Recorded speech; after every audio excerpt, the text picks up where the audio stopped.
Hello, cats! Welcome back to another episode of Chat About That. I'm your host, Bella, and in this episode, I'm going to be chatting about my 2022 recap.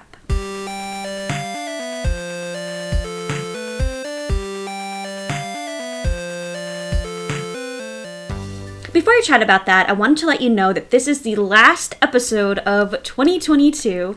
This year was a wild ride for me, and I definitely didn't complete my goal of 10 interviews for this season, but I'm still proud of the episodes that I did put out, and I'm going to work on having some more interviews for next year. I know I keep saying that, but things have just been really crazy recently, and I just wasn't able to get all of the interviews that I wanted. So with that out of the way, let's get into my 2022 recap and highlights. And these are in no particular order. This year, I learned how to cross stitch, which was one of the coolest things that I did this year. Well, most creative things, I guess you could say. I took a class with some friends in February of this year, and I just quickly fell in love with cross-stitching. I've completed so many different projects for myself and for my loved ones, and I'm just really looking forward to creating more designs. I have a couple that I'm working on right now that I haven't finished, and I'm actually looking forward to next year because I'm going to learn how to crochet. I want to learn how to make like little plushies and things like that. So I'm just getting back into my creativity, and cross-stitching was definitely one of the most creative things that I did this year. I crossed a few things off of my bucket list this year, actually, and one of them was cosplaying at AwesomeCon.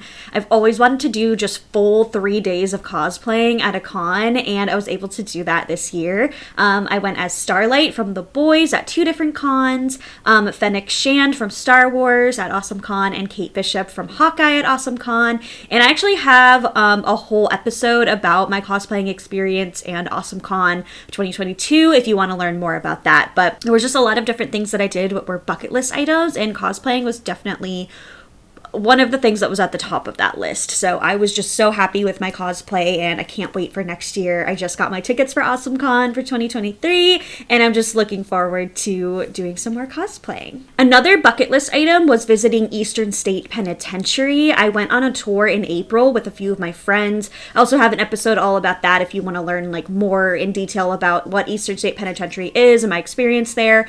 So I won't get into just the general tour right now, but I also went to the Halloween Nights event.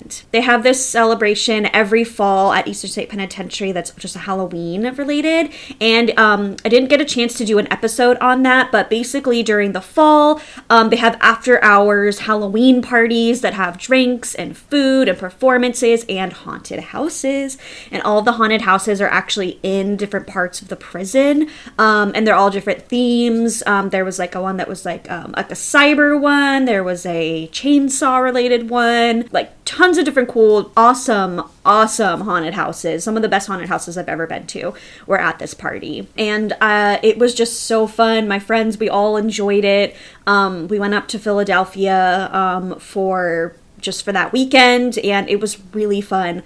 And I'm really hoping that I get to go to that Halloween party again next year because I just had such a good time there. So I highly recommend that if you're anywhere near the Philadelphia area to check out Eastern State Penitentiary. And if you're in that area or near that area during the fall, I highly recommend that you also check out the Halloween party because it was just one of the most amazing parties that I've been to. The last thing on my bucket list item was meeting Kristin Chenoweth. I met her at the Broadway Flea Market in September, and the Broadway Flea Market is just this huge fundraiser for Broadway Cares Equity Fights AIDS. They do a lot of fundraising, and the whole event is basically just a fundraiser for that charity.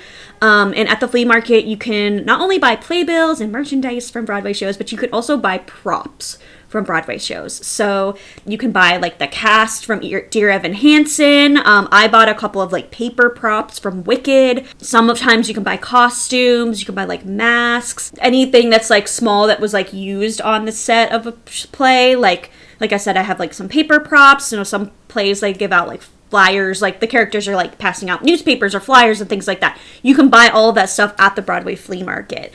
And it was really cool experience. I went with my friend Megan, and she had wanted to go for a long time, and we went this year, and I'm really excited to actually go back next year.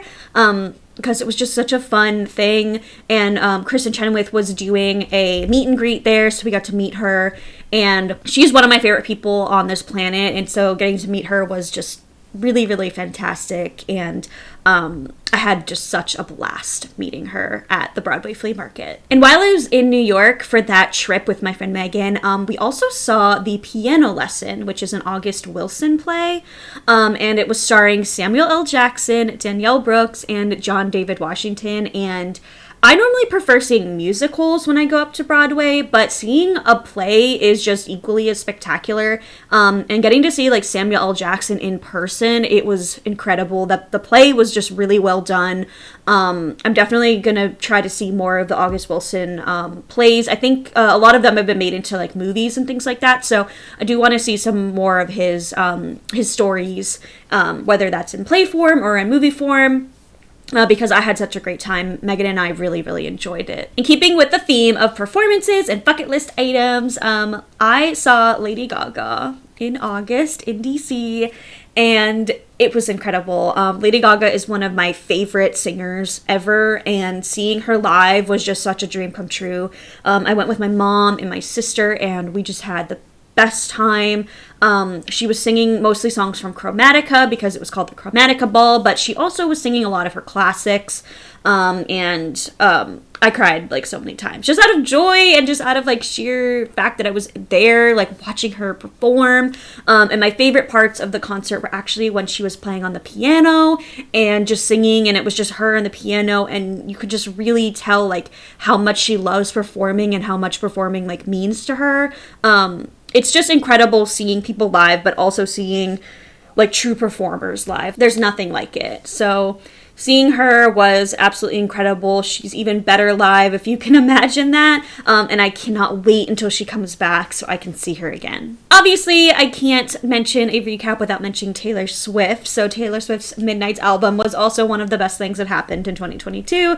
My last episode was all about it. I did an entire in-depth analysis and review of the Midnights album, so I'm not going to go into too much detail right now. But it's definitely one of my favorite albums of hers, and I'm still listening to it on repeat. So if you want to know all my thoughts and everything about the album and the breakdown of it, check out my last episode. I went to a few different experiences this year, and I went to the Friends experience, the Office experience, and then also a Dinos Alive, and then I went to 2 different Harry Potter ones as well. The Friends experience and the Office experience are hosted like by the same people, and they basically feature replica sets, real props, costumes, memorabilia, like things like that, and you basically like walk through the different sets, and it's all for like taking pictures and things like that. So it was just really cool being like immersed in the show. Like for the Office, like you could obviously go into like Michael's office, the whole Dunder Mifflin. You could go into the kitchen. There was Schrute Farms, Pam and Jim's wedding, like things like that. Like all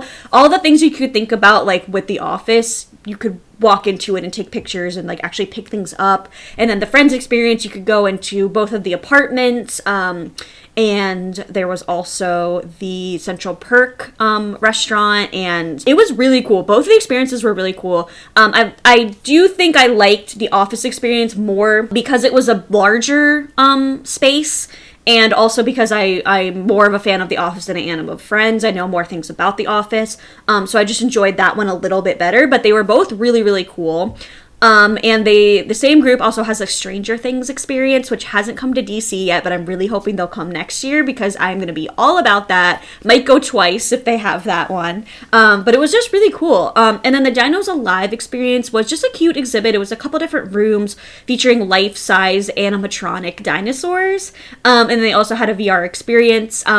I got the tickets on discount, and I don't think I would have paid full price for it just because it was more for kids, and it wasn't like super exciting, but I did have a really, really good time. It was really fun seeing like how big these dinosaurs are. Like they were literally like life size. Like imagine like a real dinosaur. Like they were to scale of how big the dinosaurs were. So that was like really cool, getting to see that, and I definitely would have loved that if I was a kid. So I did have a really good time. Glad I got the tickets on discount, and the VR experience was really cute. It wasn't something that you interacted with. It was just like you put goggles on and there was like a movie kind of thing going on, and you could just look around. So not really interactive, but I did have a really good time at it. And if you have kids and you're in the DC area, I highly recommend going to it. it if you can get it like maybe on a discount, just because I don't think it was like totally worth like $35, but it was worth like $10. So if you can get like a discount to go, I think it was worth it. And then continuing on with experiences, I went to 2 different Harry Potter ones this year, like I mentioned earlier. So one was at the Franklin Institute in Philadelphia. They had the Harry Potter exhibition, and it was similar to the office experience and like that, where they had props and costumes and replica sets and things like that. And it really felt like I was in Hogwarts.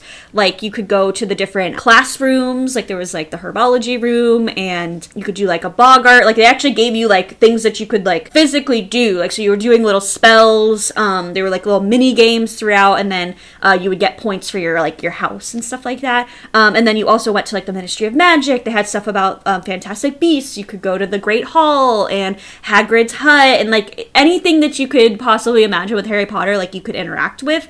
And it was so much fun. I had such a good time. That was one of the best like museum exhibits that I've ever been to, and I hope that they bring that back either at Philly or somewhere else, because I think more people should be able to go see that. It was so cool. Like that was one of the best Harry Potter related things that I've ever done. It was so cool. And then the other thing I did was the Forbidden Forest experience, and it was an outside event that was set up as if you're walking through like the Forbidden Forest. So they had like life-size different creatures and lights, and just it was really, really cool. Like there's one section where you walk through and you could see like the unicorn, and then you could see like the little nifflers and like werewolves and things like that. Like it just, you really felt like you were in the Forbidden Forest, and it was really, really cool. I really enjoyed that one.